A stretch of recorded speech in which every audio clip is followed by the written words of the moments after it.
Podcast. Um bate-papo descontraído, com muita informação de qualidade. Esse é nosso podcast, Pode Conta Mais Café. Bom dia, boa tarde e boa noite. Bem-vindos a quem nos está assistindo a mais um podcast do Pode Contar Mais Café, da Triotécnica. Eu sou o Marco Sanches, sou especialista em finanças e sócio da Triotécnica. Nesse bate-papo, nesse podcast, estou junto com o Josimar, que é meu sócio também. Iremos falar sobre planejamento tributário, né, em tempos de reforma tributária, principalmente, voltado aí para alguns segmentos específicos, principalmente o imobiliário, né? Então, o Josimar, com a sua expertise, experiência e conhecimento, vai trazer para vocês aí alguns pontos, né, que talvez sejam pontos de dúvida, né, Josimar, sobre os impactos da reforma tributária no setor imobiliário, né? E, de repente, ficar aí alguns esclarecimentos, né? Até algumas estratégias para quem seja pessoa física, seja uma incorporadora, que esteja no momento ali de um investimento, de um projeto, né, especificamente, né? Então, gostaria de convidar o Josimar a se apresentar aqui e iniciar aí o bate-papo falando para nós aqui sobre esses impactos, né, que a reforma aí vai trazer aí no segmento. Bom dia, boa tarde ou boa noite, independente da hora que você está vendo aqui. Meu nome é Josimar, eu também sou sócio da Triotécnica, sou tributarista especializado em recuperação de créditos tributários e planejamento tributário. E a gente vai falar então dessa novidade, que na verdade não é tão novidade assim, a reforma tributária já vem se acontecendo aí com a emenda constitucional 68, depois agora o PLP, o PL, a medida... Nossa, fugiu. A Lei Complementar 214 de 2025, é tanta norma que muda os nomes, que a gente acaba dando uma confusãozinha às vezes. Bons tempos, né, quando eu conseguia recitar de verso e prosa o decreto 33.118 de 1990. Então já tem um tempinho aí que a gente lê essas coisas.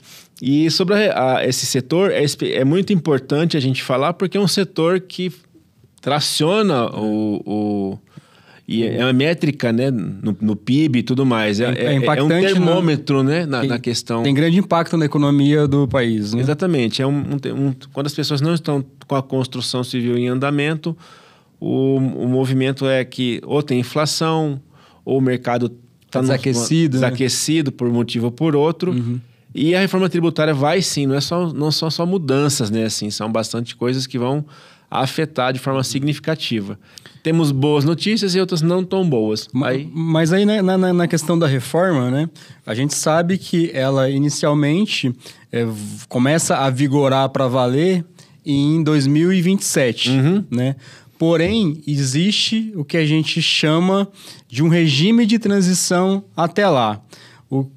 Fala um pouco para a gente, né, até para colocar o pessoal sintonizar o pessoal o que é o regime de transição, como a partir de fato, né, se é 2027 mesmo que a reforma começa para valer, como que seria isso? Essa é uma das inovações que aconteceram recentemente, os projetos anteriores não tinham isso, e quando se aprovou nessa última virada aí, que foi para o Senado e voltou para a Câmara para aprovação final, e depois a sanção do presidente, então instituiu-se esse regime de transição, e especialmente a gente pode falar aqui para questões de incorporadoras e empresas que trabalham com locação de imóveis. Então, existe esse regime de transição e aí ele abre um pequeno pedaço de oportunidades. Então, assim, se você tem o RET hoje, a gente pode falar sobre isso, e você não observar isso, a sua carga tributária vai aumentar substancialmente. Então, eu enxergo no médio prazo, um aumento, um aquecimento desse mercado por conta dessa elevação de tributação. Então, falando do regime de transição, afetaria basicamente as locadoras e as incorporadoras. Exatamente. Empresas que fazem locação de imóveis próprios. Não é a imobiliária que faz essa mediação. Sim. E atrelado a isso, a gente tem esse fato, podemos chamar de fato novo, que é o RET. O RET não é um fato novo, ele é o fato novo ter sido mantido. Isso, ter sido mantido. Porque o RET, ele é uma composição mais ou menos como Simples Nacional para uma incorporadora. Então, eu peguei a colinha aqui porque a memória é boa para esquecer, como diria nosso sargento. Então, a gente tem um alíquota de 4% no RET, onde PIS e COFINS é 0,37% e COFINS 1,71%. Aí temos o imposto de renda de 1,26% e a CSLL de 0,66%. Como nós sabemos, a reforma tributária vai extinguir. Então, essa alíquota total é de 4%. E a reforma tributária vai extinguir o PIS e a COFINS. E aí vem aquela dúvida, mas como ficará as incorporadoras nesse cenário? Vão pagar só o RET? Hoje eu tenho uma incorporadora, por exemplo, e ela está no RET. Está lá com a obra em andamento, vai acabar lá, sei lá, em 2028. Aí ela já aderiu ao RET, teria esses 4%. Aí a gente pensa, como é que eu vou fazer? Porque em 2027 não tem mais PIS e COFINS. Aí começa esse monte de questionamento na cabeça do empresário. Mas o que eu vou fazer? Eu vou ter uma CBS e o IBS maior? Vou pagar um por dentro e um por fora? Porque o benefício, ele é integral. Ele não pode ser no meio do caminho picotado. Certo. Então, esse regime de transição é justamente para isso. Para você se adaptar com a exclusão do PIS e COFINS do RET. Vai virar IBS, CBS. No caso, vira IBS. Né? Então, mas quando você fala que talvez nesse período da transição, principalmente, pode acontecer um aquecimento desse segmento, que é devido, talvez, a essa incerteza da manutenção ou não do RET, que hoje é os 4%, como você falou, e que lá em 2027, com a exclusão, né, parcial do PIS e COFINS, talvez esses 4% ser maior do que é hoje. Exatamente. Esse é o regime, isso é que trata no regime de transição. Nós temos o RET de 4%, que é o RET normal, e o RET de 1%, que é para projetos sociais. Vamos falar como RET como um todo. E aí o que vai acontecer? Em 2027, não tem mais PIS e COFINS. Perfeito. A legislação, ela colocou regime complementar. E aí ela instituiu, e aqui cabe um parênteses, é justamente por isso. O RET, ele é um regime de especial de tributação, esse é o que quer dizer ele, regime especial de tributação, ele é exclusivo para a incorporadora. E para você fazer o RET, ou aderir ao RET, você tem que fazer todo um tratamento no imóvel. É a única modalidade na construção e no mercado imobiliário em que você pode vender na planta. Certo. E, se você não conseguir vender na planta, então você não é incorporadora. Nesse caso, por exemplo, quando você está falando de uma atividade de incorporação, você tem que afetar o patrimônio. Se um incorporador, ou se você for comprar um imóvel e olhar na matrícula daquele imóvel e não tiver o patrimônio de afetação, você está comprando algo que a pessoa que está fazendo isso está sujeita a crime. É um crime você vender na planta sem ter afetado o patrimônio daquele imóvel. Então, tem todo um rito que aí um especialista vai te orientar, mas para quem compra imóvel, é importante saber que se você pedir a matrícula, já aconteceu comigo, inclusive. Eu fui comprar um imóvel, eu falei, me dá o número da matrícula. Não tinha verbado essa afetação do patrimônio. Então, é uma segurança para o usuário, para o comprador, que vai comprar aquele imóvel, que aquela incorporação tenha sido afetado o patrimônio. É um processo que aí, se você só procurar essa informação lá e já tiver afetado, já vai te dar uma segurança maior, tem outros critérios, mas no mercado imobiliário nós temos que prestar atenção que tem gente que vende muito imóvel de forma irregular, e isso é um problema. Caso eu, investidor, compre um imóvel, talvez ele não tenha por até desconhecimento, observado essa informação do patrimônio de afetação, se esse imóvel está devidamente regular. eu como investidor, alguma responsabilidade sobre isso?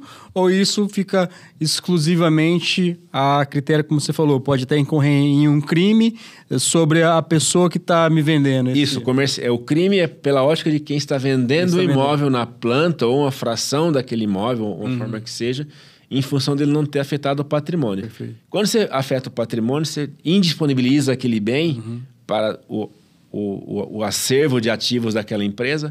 E, em termos práticos, é o seguinte: se não der conta de construir aquele imóvel, os adquirentes, tendo afetado o patrimônio, pode nomear um outro construtor, reaver aquele bem e entregar para um outro, para terminar a obra. Se você não afeta, além de quem está vendendo está cometendo um crime, ele está pegando... É crime contra economia popular. Porque ele está pegando um dinheiro de uma forma irregular. Entendi. E ele não vai dar conta, por exemplo, de terminar o empreendimento, e aí acontece esses casos que a gente já tem conhecimento na mídia. E esse processo, vou dividir em duas perguntas. O processo da incorporadora conseguir o RET, isso é um processo comum ou simples de ser feito? Isso se faz junto à Receita Federal? Como que funciona? Nós estamos na transição, inclusive. Tá. Nós estamos aqui até o dia 31 de março de 2025, entre algumas aspas, no modelo anterior, em que bastasse você cumprir uma carga de documentos ali... Alguns requisitos. Então, você apresenta a matrícula com essa afetação e mais alguns documentos burocráticos, algumas certidões, e na entrada do pedido, do RET, presumir-se que aqui você já tem a opção pelo RET, independentemente da decisão da Receita Federal acerca daquilo. Você poderia... Por exemplo, eu entro com o pedido, o protocolo hoje, processo. E uma vez que ele deu entrada, eu, em tese, já aderi ao RET, cumprindo com as exigências cumpridas hoje. A partir de março, isso vai entrar num processo como se fosse um benefício fiscal, efetivamente. Então, essa presunção não está mais tão clara que vai acontecer. A norma não fala nessa presunção. Então, deverei eu aguardar o julgamento, que, por exemplo, a gente tem RETs que estão há 6 meses aguardando o deferimento do pedido. Entendi. Sobre o registro, né, do patrimônio de afetação, isso também é um processo simples do ponto de vista da incorporadora? É um processo complexo? Aqui vai uma palavra comum. Depende da complexidade do empreendimento. Entendi. Empreendimentos mais simples, casas ou sim, várias casas, né, que estão de condomínios verticais, é mais fácil. Condomínios horizontais, você vai ter um rol de aprovações, mas, em tese, não é complexo você afetar o patrimônio. Que você, depois que você coloca toda a documentação no cartório, não tem mais... presume-se que vai ter tudo corretamente documentado e ali naquele cartório não vai ter problema. A questão toda é a licença da prefeitura, a aprovação, a questão da engenharia. Então, é isso que impacta bastante. Então, existe um trabalho anterior. A parte de afetar o patrimônio, entre aspas, é até bastante simplificado. Simples. E diante de todas essas, talvez, alterações, dúvidas e possibilidades, talvez até de impacto na carga tributária desse segmento, você vê hoje que, do ponto de vista de planejamento tributário, com todas essas informações que se tem, notícia e conhecimento, é o momento, ou cabe um planejamento tributário nesse momento, durante esse período de transição, vamos dizer assim?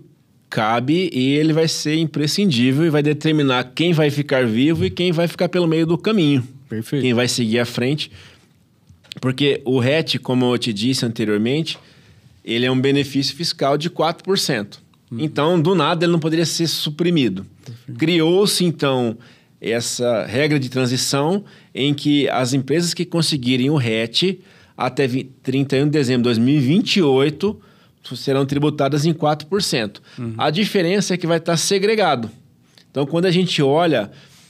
vamos abrir um parênteses aqui. A gente tem, então, o RET, que é aquela tributação que tem PIS, COFINS, Imposto de Renda, e CSLL, os 4 tributos. Perfeito. 2 serão extintos. Como é que vai ficar para frente? O regime transitório colocou, então, uma alíquota especial de IBS e CBS para esses 2 tributos que serão extintos. Provavelmente o ISS também vai ser extinto, então a gente tem aí...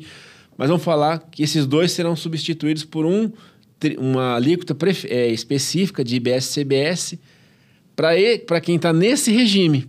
Então, você vai perceber o seguinte: eu vendo algo hoje, faturo R$1 milhão.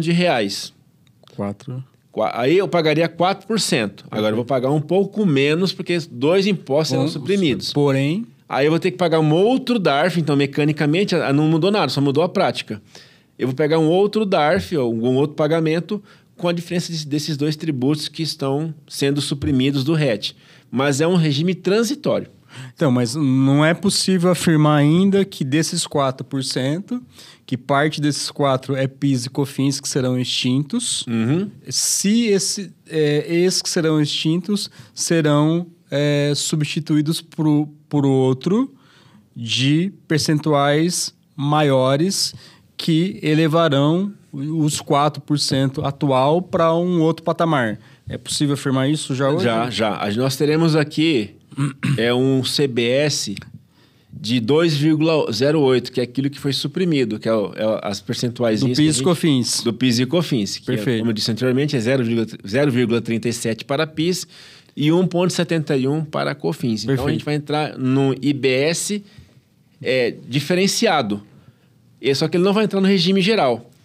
Porque o IBS e CBS, no regime geral, ele vai ter uma alíquota de 27%, digamos assim, certo, com todas as compensações e tudo mais. Então, o IBS, no caso do RET, não vai ter esses 27%. Até 31 de dezembro de 2028. Só que lembrando, são para as construtoras, as incorporadoras que fizerem adesão ao RET até 31 de dezembro de 2028. Então, a gente está falando assim, de 24, 25, 26, 27, 28, em que provavelmente o mercado vai dar um boom, porque vamos querer manter uma tributação em 4%. Perfeito. Independente dela estar segregada. Uma parte como RET, uma parte no IBS menorzinho. Menor. Esse IBS menorzinho tem consequências. Porque, teoricamente, mantém a carga tributária. Manteria o mesmo percentual. Ou seja, todo empreendimento que for aberto até 31 de dezembro de 2028, que cumprir as condições do RET, vai manter a carga tributária de 4%. Caso a pessoa não corra para fazer essa adesão, vamos chamar assim, até 31 de 12 de 28, corre o risco dele ter Aí ele vai entrar no regime geral. E o regime geral é mais ou menos assim. Você vai vender R$1 milhão, vai calcular 27,5%. Então, você, em tese, receberia R$1.270.000 na sua conta. Aí, aqueles insumos, aquelas compras que você fez para vender aquele bem que você produziu ou vai revender, você vai poder abater a mesma proporção. Então, se eu paguei R$500, eu paguei lá, sei lá, R$130 de IBS, CBS na nova reforma. Então, faça uma compensação e é isso que vai fazer a diferença. Então, os preços para o consumidor final vai subir, porque ele vai pagar R$1.000 mais o imposto em cima. Então, vai 27,5%. Esse é o regime geral. Então.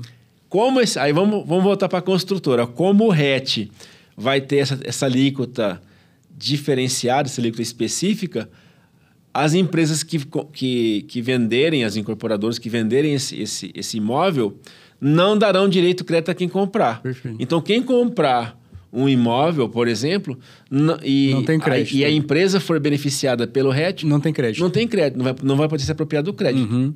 Então, é essa a dinâmica que vai mudar sensivelmente para a incorporadora. E hoje, provavelmente, isso deve provocar, como você falou, uma corrida, né? Por conta dos pedidos de deferimento ou manutenção dos imóveis no RET, até essa data. E na sua opinião, as empresas, elas têm hoje essa especificidade ou essa capacidade, ou depende, tem que ter um profissional para poder fazer esse registro, fazer essa adesão? Como que é isso na prática? Na prática, as empresas têm que procurar alguém especializado nesse setor, que entenda do que está falando. O mercado de real estate ou mercado imobiliário ele é bastante complexo em alguns aspectos. E nesse caso das incorporadoras, eu vejo sim essa corrida para manter uma carga tributária mais baixa, talvez uma antecipação de alguns lançamentos de 2029. Talvez a gente tenha um boom aí depois de uma depressão. Uma depressão. Isso tudo é conjectura, a gente não tem certeza do que vai acontecer. Mas é bem provável que se mantenha, porque depois a carga tributária vai ficar bastante alterada. Aí os preços vão subir sensivelmente.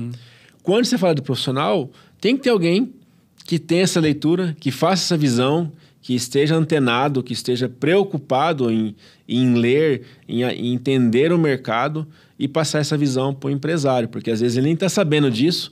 E às vezes... Já aconteceu em benefícios fiscais aqui, eu trabalhei com o PERSE, que é um fundo de benefício fiscal específico para um setor. Quando ele saiu no dia 18 de março de 2022, eu estava lá com o documento na mão. Ele chegou em abril, eu estava conversando com o empresário. A Receita Federal foi soltar só a normativa em novembro, 6 meses depois. E aí o profissional que está antenado, que sabe os procedimentos, não precisou, no nosso caso... esperar a normativa para fazer aquele processo. Sim. Porque a norma subjacente, as normas superiores, ela já dá um norte de como você executa aquele trabalho. Então, quando chegou em novembro, o nosso cliente já tinha recuperado mais de R$800 mil por conta de não esperar uma norma. Porque existe uma norma superior que regula também aquilo. Então, foi muito interessante esse caso. Então, o profissional que sair na frente nesse mercado vai atender melhor o cliente e, com certeza, o sucesso desse cliente vai estar garantido. E você está vendo algum movimento já nesse sentido hoje? Você percebe algum movimento nesse sentido? A reforma tributária ela vai fazer um divisor de águas do profissional que só assessora e daquele que só entrega a guia. O que entrega a guia deve morrer, literalmente vai sair do mercado, não vai, porque até o Simples vai mudar. Eu estou falando, por exemplo, do RET, mas no Simples também tem PIS e COFINS. Como vai ficar isso? Então, tem todo o responsável tributário pela empresa tem que olhar com isso com carinho. Vai mudar a dinâmica das empresas. Então, esse movimento... Eu não estou vendo assim, um movimento forte ainda. Não consegui enxergar. São poucas pessoas que estão se antecipando a essa situação. Entendi. A gente falou muito aí da questão de pessoa jurídica, na verdade. Isso tem algum impacto para a pessoa física? Tem sim. A reforma tributária para a pessoa física, principalmente aquela que faz locação de imóveis, existe lá uma regrinha, estou tentando lembrar qual artigo, mas ela fala que até R$20 mil não haverá incidência do IBS-CBS. Perfeito. Acima de R$20 mil, aí depois tem que confirmar de novo, porque... Pode mudar? Pode mudar. Haverá uma cobrança de IBS-CBS. Então... praticamente esse imposto sobre o consumo, a depender do volume negociado por um determinado CPF, de uma pessoa, vai ter incidência de IBS e CBS. Sem problema. E eu queria abrir um parênteses aqui, então, já que você falou, sobre a oportunidade que aconteceu até a promulgação da lei 214, no caso de quem faz locação, empresa que já tem locação. Aqueles contratos que foram assinados e firmados e cumprirem alguns requisitos, e nossos clientes foram informados disso, até a sanção presidencial dessa lei, eles vão conseguir usufruir por um benefício até o fim do contrato na tributação anterior à lei. Sim. Ou seja, se hoje uma locadora paga, na média, 11,33 de impostos sobre o faturamento, esse valor será mantido até o fim daquele contrato. Exceto se for pessoa jurídica, pessoa física, aí tem todo um tratamento específico, é um tempo menor, salvo engano meu, 2027. São 2 anos só. Isso que você está trazendo, isso reforça a importância de você sempre contar com um profissional também que esteja bem atualizado e antenado a essas mudanças da legislação. Porque caso esse profissional não esteja, acaba gerando um prejuízo, entre aspas, ali para o cliente, para o seu cliente, né? A desinformação ela custa caro. A ignorância ela custa mais caro do que a informação, do que a sabedoria. Então, se você tem aí alguém que não sabia, por exemplo, que se você assinasse seu contrato de locação antes da sanção presidencial, então a gente está falando de um negócio que começou ali em 18 de dezembro de 2024. E a sanção presidencial aconteceu um mês depois. Algo raro. Eu nunca vi acontecer uma sanção Rápido. Não, demorado. Demorado. Geralmente a sanção presidencial acontece na mesma semana, no dia seguinte. Esse, por algum motivo... É que é muita lei também, né? São 544 artigos, tinha que revisar. Então teve um trabalho gigante aí em cima. Vamos falar que a pessoa teve uma janela de 30 dias. E o profissional, aconteceu no final do ano. Então, pô, muita gente de férias. Recesso.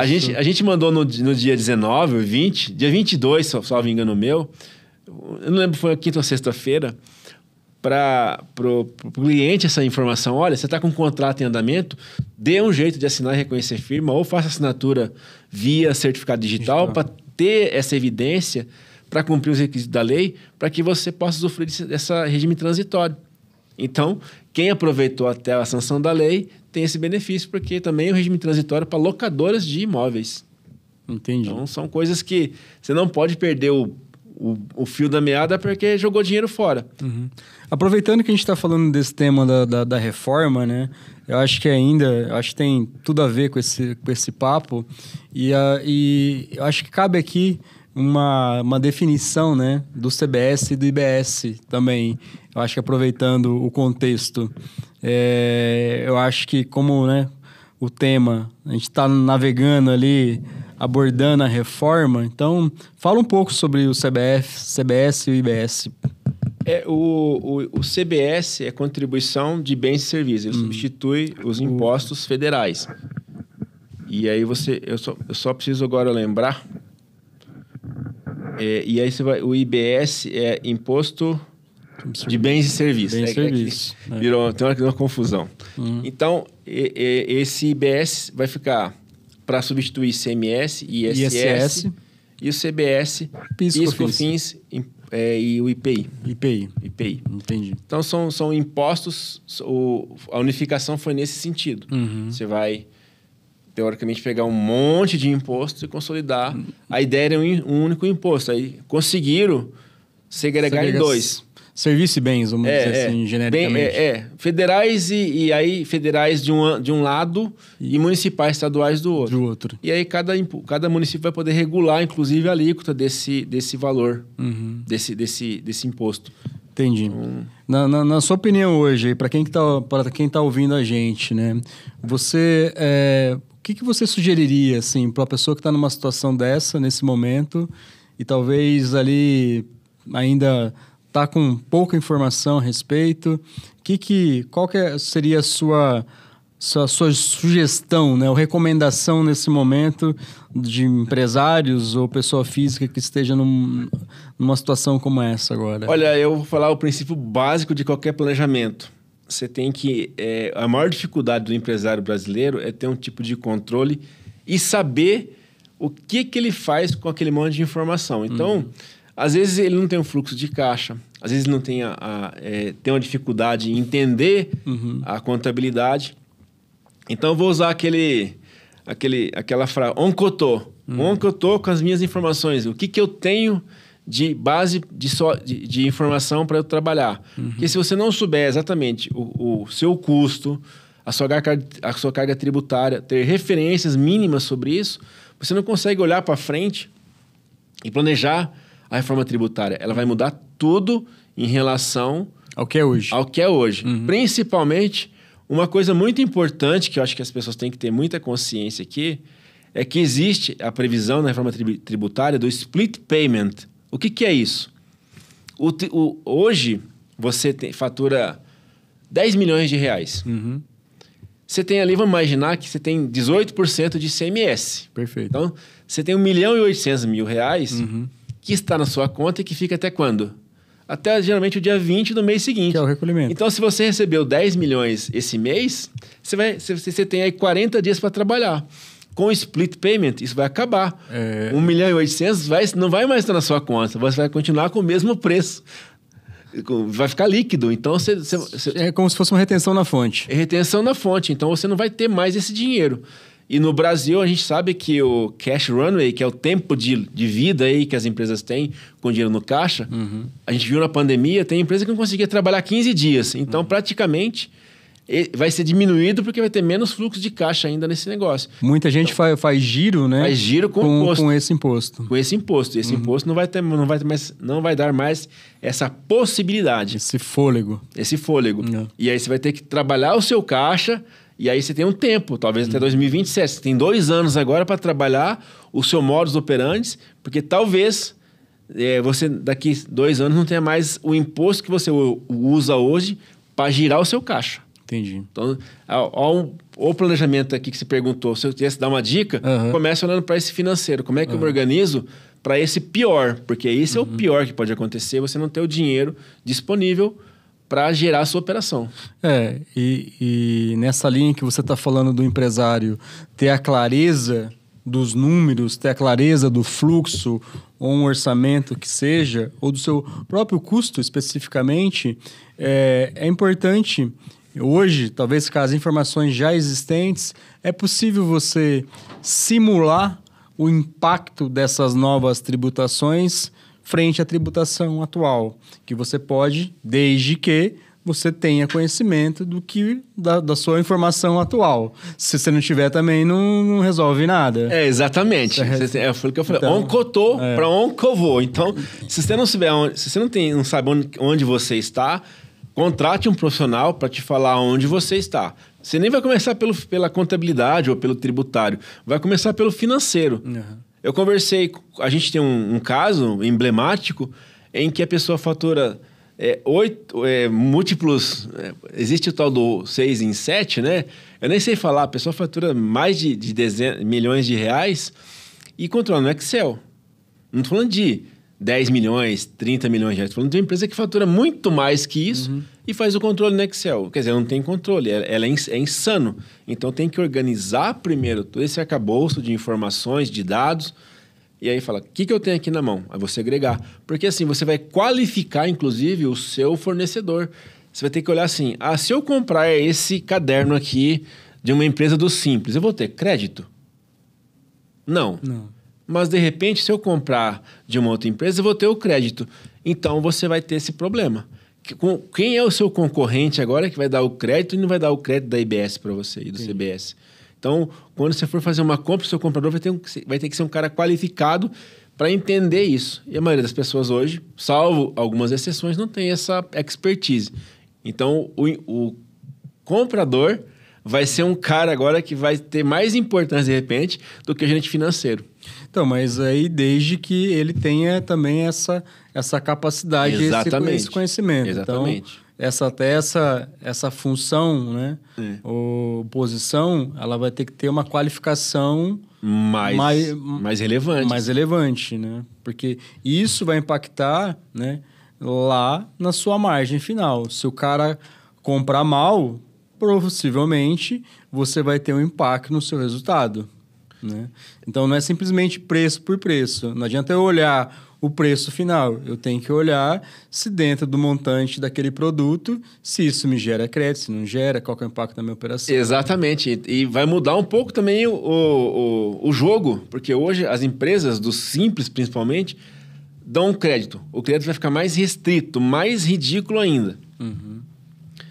Aí você vai falar assim, que jogo que eu vou jogar? Porque se eu estou aqui num ambiente, em que as pessoas dão crédito e eu não dou, vou ficar no Simples, de repente não vai. Então, eu imagino que muitas empresas, principalmente as de porte médio para maior, que estão no Simples, vão sair do Simples. E aí eu digo mais aqui para o profissional contábil, tem gente que não está preparado para isso. Até uma curiosidade hoje, né? Hoje a gente tem empresas do Simples Nacional, lucro presumido e lucro real. Os 3 regimes básicos aqui. Com o IBS e o CBS, com a reforma, o Simples vai continuar a existir? Da mesma forma que eu falei do RET, só que aí você vai tirar o PIS e COFINS daquele imposto, da fração, da fração, e aí tem um regime específico para trabalhar. Perfeito. A gente pode falar só um podcast só sobre o simples ainda. O impacto da reforma sobre o simples. Sobre o simples. Interessante. E aí o lucro presumido, em tese, a partir de 2027, PIS e COFINS também já era. Aí você vai ter os créditos possíveis ou aquelas fatores de redução a depender da atividade. Então você vai poder pegar crédito 100%, dependendo da atividade, por exemplo. Contabilidade. Quais são os créditos de uma contabilidade? Poucos. Aí teremos um redutor de alíquota. Então, ela vai dar o crédito para aquelas pessoas que adquirirem a contabilidade. O nosso IVA não é 100%, ainda tem algumas restrições. E a gente está estudando essa reforma para poder... E tem muita coisa. Tem lei regulamentadora para sair ainda. Então, tem toda uma questão de tempo. Quem falar que domina esse negócio hoje... Ainda não domina. Está mentindo. Você já começa a ver assim, lá na frente... eu acho que lá é uma árvore, mas pode ser uma nuvem ainda, não sei. São sinais. Exatamente. Massinhas. São alguns sinais. A gente está vendo alguns sinais. A gente não está vendo mais questão... Mas já aconteceu. Agora, quem vem estudando desde da emenda constitucional, está tranquilo. Uma coisa que, aí é mais do empresário, uma coisa que dá de contabilidade, que dá assim, um certo aperto no coração, é a lei que vai fazer a regulação do conselho, do comitê gestor. Porque isso tem uma questão jurídica em cima, não sou o cara da área para falar sobre isso, mas quando você lê lá, você vê antagonismos entre o caput, que é a cabeça do artigo, que fala sobre esse projeto, e as alíneas depois e as condições de constituição daquele comitê gestor, o funcionamento daquele comitê gestor. Então, a cabeça começa de uma forma, falando algumas palavras que depois abaixo vão fazer... Não são condizentes com as descrições e as condições que colocaram. Então, vai ter muita margem para o judiciário ainda consolidar isso. A gente vai ter e isso pode gerar, talvez... as várias discussões jurídicas e de entendimento e tributárias e podem até criar brechas? Exatamente. A gente não tem assim uma forma definitiva de como vai estar isso. Vai ter esse comitê gestor, né, da reforma tributária, no caso do IBS-CBS. E aí tem condições que não estão muito claras e que poderão gerar, como fala, discussões para mais 20 anos, talvez. Tal qual gerou PIS e COFINS, que começou lá em 2002, 2003. A gente teve a tese do século agora em 2021. Então, foram 20 anos discutindo um negócio. Então, voltando aqui ao cerne, aqui, ao assunto principal, que é o planejamento tributário, aí, os impactos da reforma sobre o mercado imobiliário, né? Qual que seria, assim, a sua recomendação hoje? Uma coisa que eu entendi, eu acho que todo mundo entendeu, que nesse período da transição é muito importante fazer essa adesão ao RET, até para garantir minimamente o mesmo percentual da tributação, que são os 4%, certo?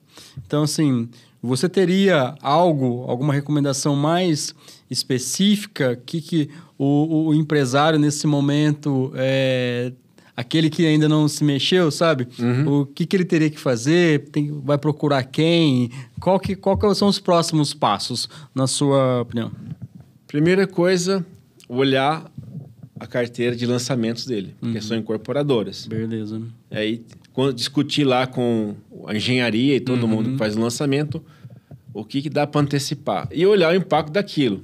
Tem toda uma questão, às vezes, que você tem que combinar, investidor, arrumar muitas coisas. Talvez essa reforma tributária, com a conversa muito bem estruturada e desenhada, você vai no investidor e fala, olha, aqui agora a gente consegue ter um ganho maior se a gente fizer isso.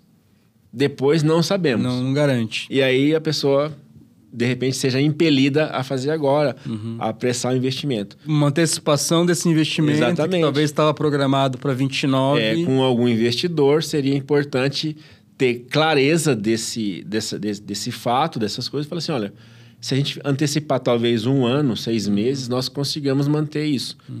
E aí procura um profissional qualificado para fazer toda essa conta, né? Uhum. Esse cálculo para você ter a informação perfeita. Bom, eu acho que sobre esse tema, é um tema um tanto quanto denso. Ele é denso. Né? E acredito também que em meia hora, 40 minutos, a gente consegue passar uma visão, assim, um overview, né, sobre o tema.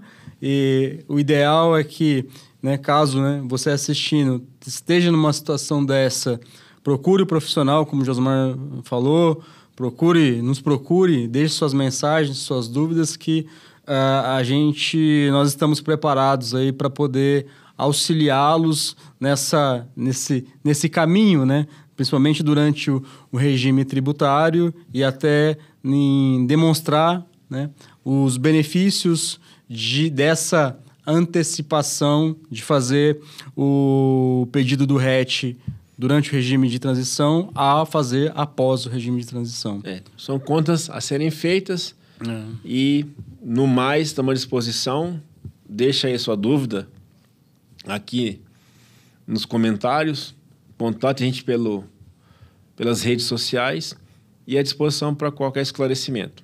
Bom, gostaria de agradecer o Josimar novamente pelos esclarecimentos sobre o tema, agradecer vocês que estão nos assistindo e convidá-los novamente, reforçar, para que nos sigam nas redes sociais, para que acompanhem, principalmente aí, ative o sininho, né, do canal da Triotécnica no YouTube, que essas publicações vocês serão notificados, e reafirmar, né, dizer para vocês que a gente está numa produção de conteúdos, a cada 15 dias vai ter um conteúdo novo, um conteúdo de esclarecimento, de informação sobre o tema financeiro, tributário, contábil, enfim, temas diversos, e que fiquem à vontade para, caso surja alguma dúvida, um tema específico, escrevam para nós.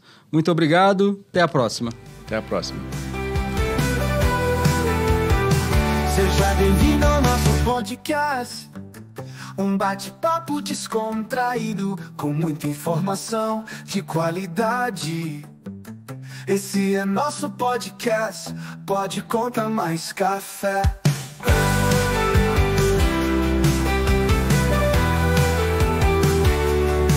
Pode Contar Mais Café.